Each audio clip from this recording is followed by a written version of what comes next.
오늘 주일 오후 성경 탐구는 비유 해석을 한 번씩 좀 해보도록 하겠습니다.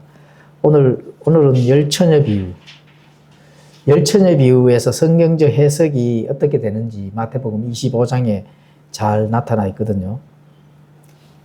이 열처녀 비유는 각 교회마다 또 어떻게 해석을 하는지 사실 굉장히 중요합니다. 열처녀 비유가. 왜 중요하냐 하면은 우리 성경 신자들에게는 그렇게 중요한 영적으로 이렇게 깨어 있어라 이렇게 하는 것에서는 중요한데, 많은 개신교나 이 개혁주의에서는 이 열처녀 비유를 교회에다 적용을 하기 때문에 중요하다. 교회에 적용을 하니까 중요한 게 아니라 교회에 적용을 하게 되면은 어떤 현상이 일어날 것인지 이런 부분들이 나타나기 때문에 그런 해석 차원에서 중요한 부분이다 이렇게 살펴볼 수가 있습니다. 자, 마태복음 25장 1절에서 13절까지가 이제 열처녀 비유의 성경이 나타내 주는 건데, 자, 마태복음 25장 1절에서 13절을 한번 제가 읽을 테니까 속으로 한번 성경책을 가지고 한번 읽고 시작하도록 하겠습니다. 자, 1절에서 13절은 그때 하늘의 왕국은 자기 등잔을 가지고 신랑을 맞으러 나간 열 처녀에 비할 수 있으리라. 그들 중 5은 지혜롭고 5은 함께 자기 그릇에 기름을 가져갔더라. 신랑이 더디오므로 그들이 다 졸다가 잠들었는데 한밤중에 외치는 소리가 나되 보라, 신랑이 오는도다. 너희는 그를 맞으러 나오라 하니라. 그때 그 처녀들이 다 일어나 자기 등잔을 손질하는데 어리석은 자들이 지혜로운 자들에게 이르되 우리 등불이 꺼졌으니 우리에게 너희 기름을 나누어 달라 하였으나, 지혜로운 자들이 응답하여 이르되 그리할 수 없노라. 우리와 너희가 쓰기에 충분하지 않을까 염려하노니 너희는 차라리 파는 자들에게 가서 너희를 위해 사라 하며, 그들이 살아간 사이에 신랑이 오므로 준비된 자들은 그와 함께 혼인잔치에 들어가고 문이 닫히니라. 그 뒤에 다른 처녀들도 와서 이르되 주여 주여 우리에게 열어주소서 하였으나, 그가 응답하여 이르되 진실로 내가 너희에게 이르노니 내가 너희를 알지 못하노라 하였느니라. 그러므로 깨어 있으라. 너희가 사람의 아들이 오는 그날도 그 시각도 알지 못하느니라. 여기서 결론적으로 말씀드리면은 깨어 있으라는 그런 영적인 건 맞습니다. 왜냐하면 예수님께서 그 날도 그 시각도 너희가 알지 못한다고 이렇게 하기 때문에 깨어 있어야 된다. 이런 부분은 영적으로 유대인들에게나 또 교회나 적용하는 것은 맞습니다. 그런데 이 부분은 시대적인 그때 상황이 어떤 때인지 잘 알고 우리가 판단을 해야 되거든요. 사실 이런 것 때문에 신부 단장을 해야 된다 이런 교회 굉장히 많습니다. 사실은 신부 단장을 해야 되는데 어떻게 단장을 해야 하는지, 단장해야 되는 부분은 교회에 잘 나오고 말씀 잘 듣고 신앙생활 잘 하라 그런 차원에서는 틀린 말은 아니죠. 그런데 신부 단장에 해야 되는 그런 부분들을 가지고 성도들의 그 어떤 신앙을 옥죄는 경우가 굉장히 많습니다. 그리고 성경적으로 신부 단장은 겉으로 단장한다고 단장되는 게 아니거든요, 사실. 그런 부분들이 있기 때문에 좀 많은 부분 사람들이 오해하는 그런 경우, 또 이 개혁주의에서는 이 열처녀를 어떻게 이제 교회에 적용을 하는지 함께 살펴보도록 하겠습니다. 자, 그래서 제가 이 열처녀에 대한 마태복음 25장에 나오는 이런 부분들은 자, 개신교나 개혁주의에서는 어떻게 해석하는지 사실 책을 많이 읽었습니다. 저는 마태복음 25장의 해석을 어떻게 하는지에 따라서 그 영적 신학적 노선을 발견할 수가 있거든요. 그래 보면은 이제 제가 그 대표적인 몇 권 중에 뭔 책을 또 읽었냐 하면은 대한예수교 장로회 고신총회에서 설립 60주년에 마태복음 성경 주석을 이제 편찬을 했거든요. 예, 이 책입니다. 예, 이제 고신 가면은 조금 보수적인, 한 50%는 보수적인 그런 교회잖아요. 그렇죠. 손연보 목사님 그 신학 노선이 고신입니다. 고신, 부산. 예, 그렇죠. 자, 그러면 여기서는 어떻게 해석을 해놨을까요? 궁금하죠? 궁금하면 책을 읽으셔야 됩니다. 이 두꺼운 책을 제가 다 읽어드릴까요? 여기서. 자, 대구에 또 유명한 동부교회 아시죠? 저 범어동. 예, 김서택 목사님. 새 마태복음 강해 상하권이 있습니다. 이거 비쌉니다. 이거 한 권에 22,000원이 돼요. 그래서 25장을 읽으려면은 하를 사서 봐야 되거든. 그 두 권 살려고 하면 한 5만 원 돈 들잖아요. 근데 그거 하나 보려고 5만 원 두 권을 투자할 수는 없고, 예, 하만 사서 25장을 예, 읽어봤습니다. 궁금하죠? 네. 예, 궁금하면은 사서 읽으십시오. 예, 22,000원입니다.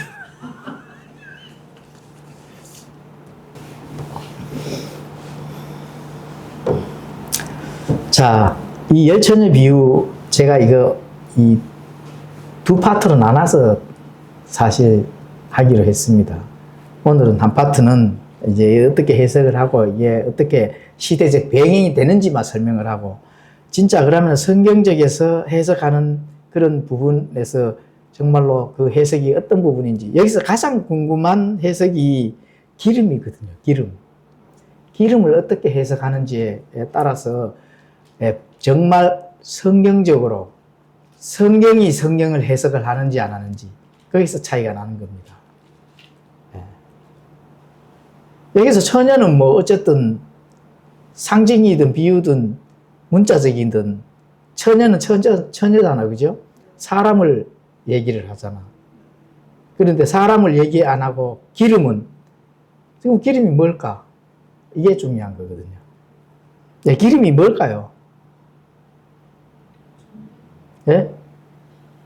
기름을 뭐로 해석했어요? 해석을 안 해보셨어요? 준비를 안 하고 와가지고 기름이 떨어진 줄도 모르고 준비 안 했다는 뜻인가? 그 기름. 그래, 준비를 안 했는 거는 사람이 준비를 안 했는 거고, 예. 기름을 어느로 해석을 하는 건지를, 이게 중요한 거거든. 이거 해석하는 교회가 잘 없습니다, 사실. 기름을 뭐로 해서 비유를 해서 성경이 가르치는지, 이게 중요한 거거든요. 예. 그렇잖아, 그죠? 너희 기름을 나누어 달라. 이렇게 어리석은 다섯 처녀가 기름이 떨어졌으니 기름을 나누어 달라고 하는 거는. 그러면 지혜로운 이 다섯 처녀는 기름을 안 주려 하고, 어리석은 다섯 처녀는 기름을 무조건 얻어야 된다 하고. 왜? 기름이 중요하잖아요. 이 어리석은 다섯 처녀도 기름이 있다면은 어떻게 지혜로운 다섯 처녀와 함께 할 수가 있잖아. 그렇죠? 예수님이 지금 오고 있는데 신랑이 지금 촉박한 그 시간대거든. 죽느냐 사느냐의 사실은 시간대입니다. 개혁주의 어느 곳에서는 지혜로운 다섯 처녀는 구원을 받고 어리석은 다섯 처녀도 구원은 못 받는 것은 아니고, 어디 이제 조금 어두운데 잠시 좀 대기하고 있다가 뭐 이렇게 해석하는 데도 있더라고. 네. 중립적인 건 없습니다. 구원 받으면 받는 거고 안 받으면 안 받는 거고 그런 거지. 중립은 없다. 그렇죠? 이게 결혼식에 들어간다는. 이 잔치, 결혼식이 예수님이 오신다 하는 거는 이미 공중에서 결혼식은 끝나고 땅의 상황입니다. 이게 공중의 상황은 아니고, 자, 공중은 식이 맞습니다. 땅은 잔치죠, 잔치. 땅에서 식을 올리는 건 없어요. 예, 식은 공중에서, 잔치는 땅에서. 예, 이런 거를 꼭 아셔야 됩니다. 자, 그래서 교회로 뭐 해석을 많이 100% 다 그렇게 합니다. 그래서 신부는 누구이며 들러리 열처녀는 또한 누구인가? 이것도 분분합니다, 사실. 예. 그러면 예수님과 함께 오는 거는, 그거는 신부와 함께 오니까 이 열처녀는 사실 들러리입니다, 들러리. 예. 예, 교회는 열처녀가라고 표현을 하는 것이 아니고 한처녀로 표현을 합니다, 한처녀. 근데 여기도 교회에 대한 그 신부 얘기도 나오고 들러리라고도 해석을 합니다. 예, 근데 와 틀릴까요? 왜 그렇게 해석을 하는데도 불구하고 와 틀릴까? 들러리인데 들러리나 한처녀 교회나 같이 교회로 또 취급을 해, 그 이해가 안 되는 그런 부분입니다. 자, 그럼 성경이 가르치는 기록대로 살펴보는데, 자, 이 딜레마는 신학 노선이 사실 무천년설이기 때문에 그렇습니다. 완전하게 분리를 안 하기 때문에 신부도 처녀고, 지금 현재 들러리도 처녀인데, 이렇게 신부와 처녀가 하나의 이 안에서 지금 현재 있는 그 무천년설은 천년왕국이 없다 하는 거거든요. 천년왕국이 없고 지금이 천년왕국이라 하는 걸로 상징으로 처리를 하기 때문에, 예, 그래서 이런 해석이 나오는 겁니다. 그러니까 교단에서 가르치는 부분은 무천년설을 가르치기 때문에 해석이 다르게 나올 수밖에 없습니다. 무천년설은 100% 이스라엘 유대인은 교회로 대체가 됐기 때문에 나누지를 않습니다. 예, 그래서 그렇습니다. 그럼 하나씩 한번 살펴보도록 하겠습니다. 자, 1절에 가보시면은 그때의 하늘의 왕국이라고 이렇게 시작합니다. 그때의 하늘의 왕국은 이렇게 나가죠. 자기 등잔을 가지고 신랑을 맞으러 나간 열처녀에게 비할 수 있으리라. 신랑을 맞으러 나가는 열처녀라는 겁니다. 신랑을. 예, 그렇죠. 그러게 신랑을 맞으러 나가니까 신랑이, 그게 교회는 한처녀죠. 신부인데 신랑과 신부는 같이 있을까요? 열처녀와 신부가 같이 있을까요? 예, 신랑과 신부가 같이 있는 거죠. 그리고 이 열처녀는 들러리죠. 예, 그게 개신교에서도 다 들러리로 일단은 뭐 해석을 합니다. 과거에는 열처녀를 그냥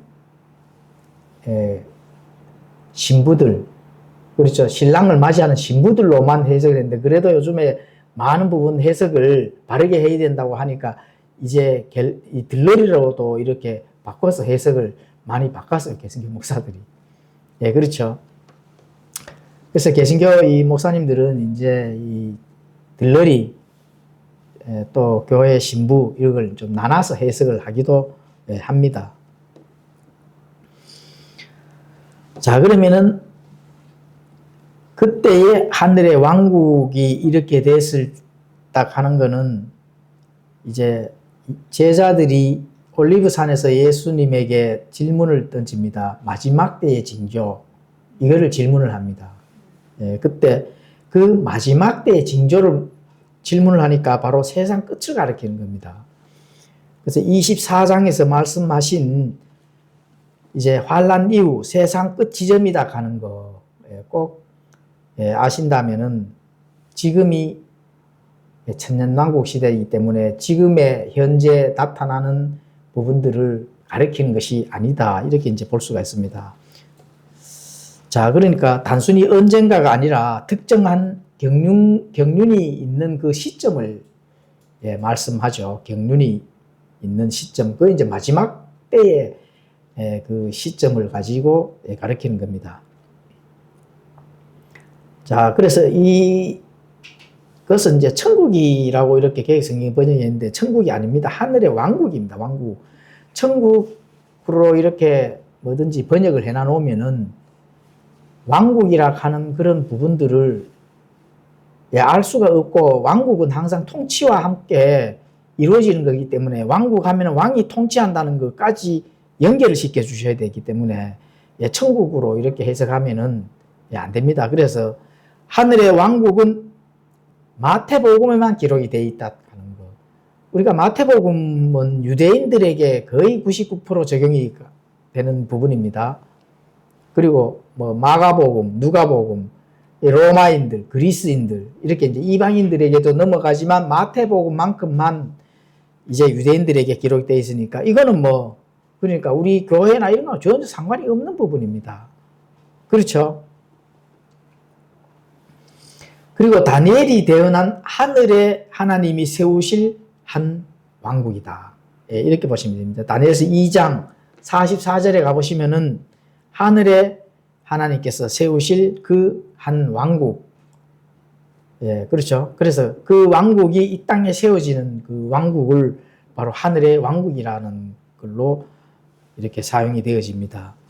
자, 이것은 인간의 통치와 대조되는 하나님의 통치이며 지상 왕국과 대조되던 바로 하나님의 질서다. 하나님의 질서. 이게 하늘의 왕국은 하나님의 질서가 이 땅에서 사용되어지는 예, 그런 시기가 있는 겁니다. 그때가 언제예요? 그거는 천년왕국이 되겠습니다.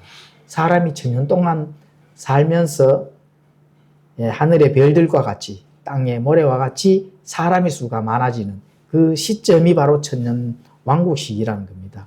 자손이 번창하고 예, 사람이 이 자손을 낳을 수 있는 시기, 그 시대가 천년왕국 시대거든요. 예, 그게 하늘의 왕국입니다. 하늘의 왕국. 자, 이것은 바로 지극히 높으신 분께서 사람들의 왕국에서 다스리는 왕국이다.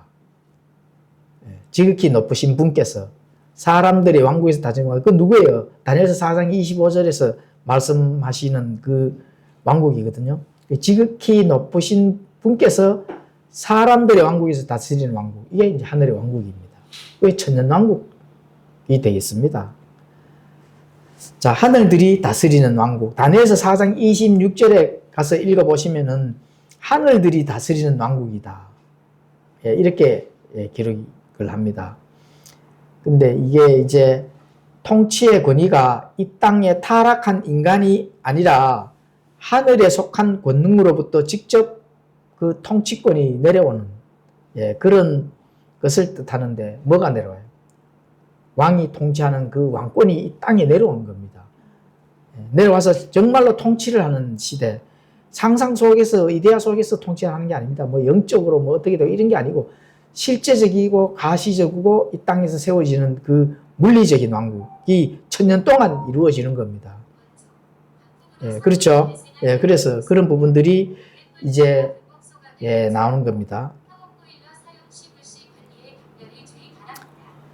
자, 다니엘서 7장 18절에 가보시면은 그러나 지극히 높으신 분의 성도들이 그 왕국을 취하고 영원히 곧 영원 무궁토록 그 왕국을 소유하리라 하니라. 지극히 높으신 분의 성도들. 자, 여기서 지극히 높으신 분의 성도들 이렇게 기록을 하는데 예, 여기서 지극히 높으신 분의 성도들이 누구죠? 예, 이스라엘입니다. 우리 김진우 형제님이 그래도 지금 내가 다니엘 7장 18절을 읽었잖아요. 다니엘이 유대인이잖아. 구약이고 거기에 뭐 교회가 어디 있어요? 유대인들이지. 네. 지극히 높으신 분의 성도들 여기서는 이제 이스라엘인데 자, 다시 다니엘서 7장 18절을 읽습니다. 그러나 지극히 높으신 분의 성도들이 그 왕국을 취하고 영원히 곧 영원 무궁토록 그 왕국을 소유하리라. 이 영원자가 들어가잖아요. 예, 그래 천년 왕국은 천년 동안만 다스리잖아. 그렇죠? 그럼 천년 왕국이 끝나면 뭐가 와요? 새 하늘과 새 땅이 이루어지면서 그렇죠? 예, 그때는 천년 왕국이 예, 역사적인 그 왕국이 끝나는 겁니다. 그런데 여기는 그러면은 그 왕국을 취하고 영원히 무궁토록 이렇게 했잖아요. 천년 왕국은 천년간만 지속되는데 영원히 무궁토록 이렇게 그 왕국을 소유하리라 이렇게 된다 하면은 천년 왕국이라는 역사 시간 안에 있는 그 왕국이 영적인 왕국, 하나님의 왕국의 함수 관계로 포함이 된다는 겁니다. 그렇죠? 천년 왕국이 안에 있는 그 이 시민들이 그냥 사라지는 게 아닙니다. 육신적으로 남아있는 육신은 영원 무궁토록 육신으로 남아서 사는 민족이 있다는 거예요. 그러니까 하늘의 왕국은 천년 동안 이제 천년 왕국 안에서 천년 동안 그 왕국이 존재를 하는데 하나님의 왕국은 영적인 왕국이기 때문에 지금도 하나님의 왕국입니다. 근데 천년 왕국이 하나님의 왕국 안에 포함이 되어져 가는 것이 영원 무궁토록이라 하는 용어를 사용할 수가 있다는 거예요. 이해가시죠? 자, 그렇다면은 어떻게 돼요? 자, 여기서 지극히 높으신 분의 성도들이 누구일까요? 이스라엘과 관련된 이스라엘이다 이렇게 되면은 이스라엘 무조건 다 민족들이 다 지극히 높으신 분의 성도는 아니고, 자, 12사도들 첫 번째로는 그죠? 그리고 이제 구약 성도들, 구약에도 대언자들이 많잖아요. 모세, 그렇죠? 또 소대언자들, 또 이사야 같은 이 대대언자들 많잖아요. 그런 대언자들, 이 구약 성도들이 되겠습니다. 자, 이거는 이제 좁은 의미에서 그런 거고, 하늘들 했거든요. 하늘들. 그렇죠? 예. 지극히 높으신 분의 성도들이 그 왕국을 취하고 그 위에 보면은 하늘들이 다스리는 왕국, 다니엘서 4장 26절에 이렇게 됐거든요. 복수로 사용했단 말입니다. 예, 그렇게 되니까 넓은 의미로도 우리가 해석을 해 줄 수가 있는 겁니다. 이렇게 되면은 넓은 의미에서는 왕국을 취하고 소유라는 의미는 예수님과의 공동 상속자 신약교회도 포함이 되는 겁니다. 그렇죠? 좁은 의미에서는 첫째 이스라엘 민족들, 12사도들, 제자들, 그렇죠? 그리고 또 구약 성도들. 넓은 의미에서는 또 하나님의 왕국 하늘 들켰기 때문에, 그리고 그래 되면은 이제 예수님과의 공동 상속자가 통치를 하게 되는, 그렇잖아요. 자, 이 천년 왕국 안에도 또 통치를, 철권 통치를 해야 되는 그 통치가 있어줘야 되거든요. 그러면은 예수님과의 공동 상속자인 교회 신부들도 통치를 해야 되잖아. 그래서 이제 통치가 이루어지는 것이 함께 이루어진다. 이렇게 이제 볼 수가 있는 겁니다. 자, 그래서 열천에 비해서 지상에 세워진 하늘의 왕국이 중요한 이유는 바로 때가 중요하기 때문에 그렇습니다. 때가 어느 때라고요? 7년 환란기가 끝나고 천년 왕국 사이에 있는 때가 바로 열천에 비해서 그 비유를 예수님께서 해주신 그 때라는 겁니다. 그래서 예수님이 세우실 지상 왕국, 천년 왕국에서 직접적인 통치 행정을 맡는 1차적인 성도들은 바로 그 이스라엘과 사도들이다. 땅에서 통치를 하는 것은 그 구약 1차적인 이스라엘 사도들, 또 성도들, 그렇죠? 구약 성도들, 그 사도들이다. 이렇게 볼 수가 있습니다. 그런데 자, 그러면은 땅에서는 12사도들이 이 땅에서 통치를 하고, 그러면은 교회는 통치 안 할까요? 그 시기에는 교회는 잠을 자는가? 아니잖아요. 그렇죠? 그래서 두 영역이 함께 통치를 한다고 이렇게 보시면 되는 겁니다. 그러니까 지상에서는 12사도와 이스라엘 성도들, 이 많은 대언자들이 이제 예수님과 함께 또 통치를 하고, 하늘의 영역에서는 그리스도의 몸인 교회가 또 통치를 하는, 이게 뭐 그리스도의 몸이라 하면 신비이기 때문에, 그렇죠? 그리고 통치를 받는 그 대상은 이스라엘 12지파 또 뭐 지상의 이 민족들, 유대인들이 아니라도 다른 이방인 민족들이 있습니다. 그것도 당연히 통치를 해야 되겠죠. 그렇죠. 그리고 하늘의 영역에서는 고린도전서 6장 3절에 가보시면 천사들과 온 우주를 통치할, 하늘에서 통치를 할 수 있는 몸은 교회밖에 없거든요. 그렇잖아요. 공중으로 새처럼 날아다닐 수가 없잖아. 땅에 있는 육신을 가진 몸들이. 이거는 이제 땅에서 통치를 하고, 공중에서 이렇게 마음껏 통치를 하는 것은 바로 교회가 통치를 한다. 천사들, 또 온 우주를 통치를 하게 되는 겁니다. 자, 여기서 땅에서 이제 통치를 하는 것은 이제 마태복음 19장 28절, 다니엘서 17장 18절에 가보면 그렇게 되어 있고, 자, 이제 하늘에서 교회가 통치하는 것은 에베소서 1장 22에서 23절, 또 로마서 8장 17절에 가보면 또 그렇게 기록이 되어 있습니다. 자, 땅에서 통치하는 것은 언약의 이제 성취가 되겠죠. 다윗의 보좌. 예수님께서 그렇게, 하나님께서 그렇게 약속을, 언약을 했기 때문에 그렇게 통치를 하는 겁니다. 그리고 하늘의 영역에서 통치하는 것은 예수님과의 뭐라고요? 예수님과 공동 상속자이기 때문에 이게 바로 은혜의 경륜에서 통치를 하는 거예요. 그렇죠? 자, 열처녀들의 정체에 대해서 설명을 좀 드리겠습니다. 그러면 열처녀가 신부이면서 들러리는 될 수가 없다. 그렇죠? 그러니까 열처녀는 신부가 아니라는 겁니다. 그리고 바울은 신부는 정결한 한 처녀로 언급하였습니다. 고린도후서 11장 2절. 고린도후서 11장 2절 잘 적어 놓으셔야 됩니다.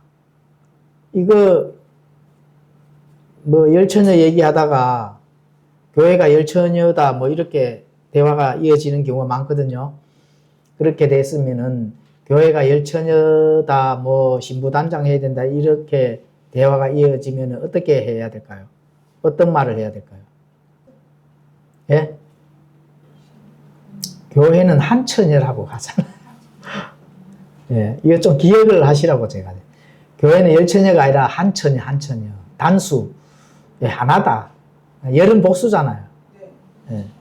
한 처녀로 되어 있는데 이게 어디에 기록이 되어 있다고요? 고린도후서 11장 2절. 꼭 좀 기억을 해주시면 좋겠습니다. 그래서 이제 많은 개혁주에서 가르치는 건 지혜로운 다섯 처녀는 교회로, 어리석은 다섯 처녀는 그리스도를 믿지만 기름을 성령으로 해석을 합니다. 개혁주에서는. 그거 잘못된 거죠. 그래서 성령 내주도 없고 성령 받지 못한 자들은 구원 받지 못한 자들. 뭐 성령을 받지 못했다 하면 당연히 구원 못 받은 건 맞는데, 그런데 그렇게 됐을 때 이 기름을 성령으로 해석을 해버리면은 구절에 가시면은 기름이 떨어졌으면 차라리 파는 자들에 가서 사라 이렇게 하는 거 그건 옆에 가죠. 성령님을 돈 주고 살 수 없잖아요. 그렇죠? 그 성령님을 돈 주고 사고 팔 수 있는 것이 아닌데 그거면 성령님이 아니라는 거잖아요. 그래 기름이 뭔가 이게 이제 굉장히 주제가 논하죠. 그래서 기름은 뭔지 해석하는 자들이 잘 없더라고. 자, 그래서 사도행전 이제 이 돈 주고 사는 일들을 그 성령님의 권능을 돈 주고 사는 게 기록이 되어 있어요. 사도행전에 가시면은. 사도행전 8장에 가시면은 마술사 시몬이 돈을 주고 성령의 권능을 사려다가 베드로가 하나님의 선물을 돈으로 살 줄로 생각하였으므로 내 돈이 너와 함께 썩어 없어질지어다. 이런 저주의 말을 던졌습니다. 그러니까 누가 돈 주고 살려고 했다고요? 마술사 시몬이. 사도행전 8장에 가면 그렇게 기록이 되어 있습니다. 그래서 무서운 저주를 베드로가 내 돈이 너와 함께 썩어 없어질지어다. 이래 되면 사도의 말이 떨어지는 순간 이 실행이 되는 겁니다. 그때 당시에는 그렇게 된 거예요. 그래서 돈 주고 사는 것에 정면으로 충돌되는 해석이 되겠죠. 그러면 기름은 뭐예요? 그러면 성령이 아니라는 거죠. 그럼 성령으로 해석하는 건 잘못된 거잖아. 그렇죠? 자, 그래서 이제 어리석은 다섯 처녀들이 한마디로 입술로는 고백하지만 구원받지 못한 자들이다. 이렇게 해석을 개혁주에서 그렇게 합니다. 또는 뭐 구원받았지만은 이제 어떻게 돼요? 부끄러운 구원이다. 이제 또 뭐 이렇게도 해석하고. 그렇죠? 그러면은 그 해석은 맞지 않다. 이렇게 이제 볼 수가 있습니다. 자, 등불과 기름은, 그래, 이제 중요한 거는 사실 등불과 기름입니다. 등불. 그렇죠. 여기서 제일 중요한 게 뭐예요? 등불이에요? 기름이에요? 예? 예, 기름이지. 기름을 해석을 하면 끝나는 거예요. 등은 눈에 보이잖아요. 근데 기름은 안 보이죠. 이게 문제거든. 등은 눈에 우리가 확인할 수 있잖아요. 꺼졌나, 불이 붙었나, 꺼졌나 확인할 수 있잖아. 근데 기름은 등잔 안에 들어앉아 있기 때문에 안 보입니다. 예, 그렇죠. 그래서 기름이 뭔가, 이게 이제 중요한 거거든. 그래서 등불은 실제 밖에서 빛을 밝게 하는 역할만 하는 거잖아요. 예, 등은. 그러니까 기름이 없다 하면 등은 아무 쓸모없는 용기밖에 안 되죠. 예, 그렇죠. 예, 그래서 중요한 게 이제 기름이다. 우리가 여기서 확실하게 알 수 있는 거, 등불은 바깥에 보이기 때문에 확인이 가능하고, 이 확인이 가능하다 하면은 외적인 겁니다. 그럼 기름은 안 보이니까 내적인 거는 맞거든요. 그렇게 해석하는 거는 맞아요. 예, 이제 조금 이해가죠, 슬슬. 예, 그렇죠. 그래서 은혜 시대나 환란 시대나 필요한 게 바로 내적 믿음입니다. 예, 내적 믿음. 그러면은 기름이 믿음인가? 예, 그거는 또 아닙니다. 그럴 것 같으면 제가 두 파트로 나눠가 할 이유가 전혀 없죠. 예, 물론 뭐 믿음이 완전히 아니다 이렇게 볼 수는 없는데, 예, 예, 그렇죠. 그래서 어쨌든 내적인 거예요. 그리고 믿음에 포함되는 것도 맞아요. 예, 그렇죠. 그래서 이 열처녀 비유에서 시대적 상황은 바로 예수님의 그 신랑을 맞이하는 거거든요. 예, 그리고 맞이하는 시기란 말입니다. 예, 그래서 이것은 이제 환란기가 마지막으로 끝나는 바로 그 시점이 이제 되는 거죠. 예, 그래서 그렇다면은 환란기 때에 어떤 필요한 영적 믿음을 판단의 기준점으로 두느냐. 예, 이게 답입니다. 그게 기름의 역할이라고. 예, 그 환란기가 끝나고 예수님이 와서 나는 너를 모른다 하거든요. 예, 이제 그 어리석은 다섯 처녀는 예수님이 거부를 했단 말입니다. 예, 그러면은 그때는 이미 심판의 장면에 들어가는 거고, 그럼 심판을 하기 전에 이 사람들이 판단의 그 잣대에 지금 걸렸는 거거든요. 그럼 판단의 잣대에 걸리기 전에 한 행위가 있을 거 아닙니까? 예, 그 7년 환란기 동안에 어떤 행위를 했는가? 거기에 잣대를 두는 겁니다. 예수님께서. 예, 그렇죠. 그래서 환란기 때 어떤 필요한 영적 믿음을 판단의 기준점으로 두는지, 이 기준점이 바로 기름이다. 그래서 다섯 처녀는 열 처녀 중에 지혜로운 다섯 처녀는 천년왕국에 들어가고 잔치에 들어간단 말입니다. 그리고 다섯 처녀는 예수님의 그 결혼 잔치에 들어가지 못하는 그 판단의 기준이 기름인데, 그럼 기름이 뭘까? 이건 다음 주에 하도록 하겠습니다. 다음 주에 하도록 하겠습니다. 네? 중요한 시기 다음 프로. 안 돼. 아이고, 이지를 기다려야 돼. 왜냐면 양이 사실 이거 한 목에 하면 시간이 좀 많이 가거든요. 다음 주에도 한 요 정도의 시간이 필요하기 때문에, 이거 계속 해가 시간이 많이 걸리면은, 시간이 너무 많이, 중요한 건 너무 많이 걸리면은, 이 연구자료가, 그죠? 이 빛을 발휘를 못 합니다. 자, 그래서 이 기름이, 그 다음 주에 우리가 이 해석을 들으시고, 장로교는 어느 대한민국에서 해석을 이렇게 하는지를 한번 살펴보시라고요. 안 맞으면 버리시면 돼요, 사실. 맞으면 받아들이시면 되고, 예, 기름이 뭔지. 예, 기름이 있기 때문에, 맞거든요. 기름이 있기 때문에 예수님을 맞이할 수 있는 자격이 되고, 뭐 자격이 벌어도 예수님을 맞이할 수 있는 그런 영역이 되잖아요. 또 어리석은 다섯 처녀는 기름이 없기 때문에 기름 사러 갔단 말입니다. 없는 상태에서 예수님을 만나지를 못하거든. 예. 있는 상태에서 만나야 되는데. 근데 그 시기를 놓쳐버렸단 말입니다. 그러니까 기름을 사가지고 왔는데도 불구하고 너희는 알지 못하니까 잔치에 들어갈 수 없다. 예수님이 딱딱 잘라버렸잖아요. 이거 끝난 거죠. 영원 무궁토록 오징어 화로불에 올라가야 된다. 이게 이제 중요한 거예요. 이게 기름이 뭘까? 예, 그는 이제 다음 주에 예, 공부를 하도록 하겠습니다. 예?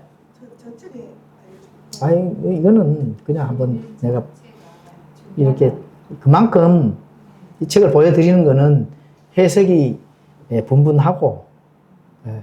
근데 이런 부분들을 하나 이제 연구하고 이게 도대체 뭘까? 이렇게 했을 때 어떻게 해석하는지가 궁금하거든요. 예, 그래서 이렇게 이제 부분들을 다 확인을 했다 하는 걸 보여드리는 거고. 예, 자, 기도하고 마치겠습니다.